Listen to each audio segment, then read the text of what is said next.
আমরা আমরা নিজেরা হাতে ধরে গণ অভ্যুত্থানকে টিপে মেরে ফেলছি, আমরা হত্যা করতেছি গণ অভ্যুত্থান। আমাদের যে অন্তর্বর্তীকালীন সরকার এখন আছেন তাদের ইকোনমিক স্টেবিলিটি আনার জন্য তারা অনেক কাজ করেছেন, তাদের সফলতা মারাত্মক, শুধুমাত্র এটুকুই সীমাবদ্ধ।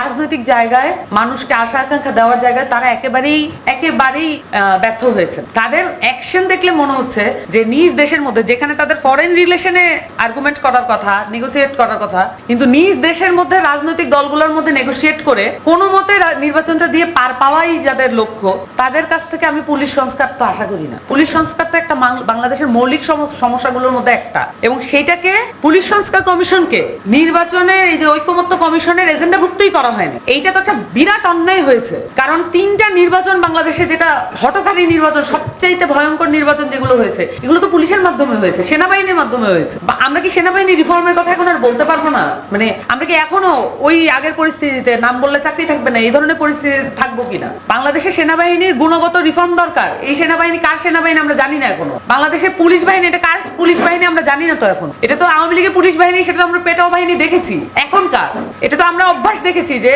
বাংলাদেশে যারা আওয়ামী লীগ করে, নির্বাচনে যদি পট পরিবর্তন হয়, রেজিম চেঞ্জ হয়, তাহলে তারা বিএনপি করে। এটা তো আমাদের দেখে অভ্যাস আছে, নাকি এই মেমোরি এখন আমরা মেমোরি থেকে ডিলিট করে দিব? এটা তো দেখে অভ্যাস আছে, এবং এইটা এখন ঘটছে কিনা এটা আমাদের জানা দরকার। যদি ইন্টারিম গভর্নমেন্ট কোনো কিছু নিয়ে বাধাপ্রাপ্ত হয়, তাহলে তাদের প্রেস কনফারেন্স করে বলার স্বাধীনতা আছে, কিন্তু তারা সেটা ফিল করছেন না কেন? কিসের বাধা তাদের? তারা এত নেগোশিয়েট করতে চান কেন? তারা এত টেবিলে বসতে চান কেন? এবং তাদেরকে প্রেস সচিব বলেন যে আমাদের সকল কিছু করার ম্যান্ডেট আছে, কিন্তু তাদের কোনো বডি ল্যাঙ্গুয়েজ সেটা নাই। এই ম্যান্ডেটটা তাহলে কার? উনি যে বলছেন, তাহলে এইটা তার কাকে মাথায় রেখে এটা বলছেন? উনি কি মানে অদৃশ্য কোনো শক্তি তাকে কি বলেছে যে তোমার করার ম্যান্ডেট আছে? কিন্তু জরুরি যে কাজ, সেই কাজগুলোর প্রতি তাদের মনোযোগ নাই। তো আমি যেটা বলবো যে এখানে বাংলাদেশে লাস্ট কথা, যে বাংলাদেশে যদি যে গণহত্যা সংগঠিত হয়েছে, 15 বছরে যে জুলুমগুলো হয়েছে, যে খুনগুলো হয়েছে, ডিজিএফআই কর্তৃক যেই অন্যায়গুলো হয়েছে, মানুষের পরিবারকে অসহযোগিতা করা, মানুষের পরিবারগুলোকে অসহায় করে ফেলার যে রাজনীতি হয়েছে, প্রত্যেকটা জিনিসের বিচার যদি না হয়, তাহলে এই সাইকেলটা চলতে থাকবে, এই রাজনৈতিক সাইকেল চলতে থাকবে। বাংলাদেশের রাজনীতিটা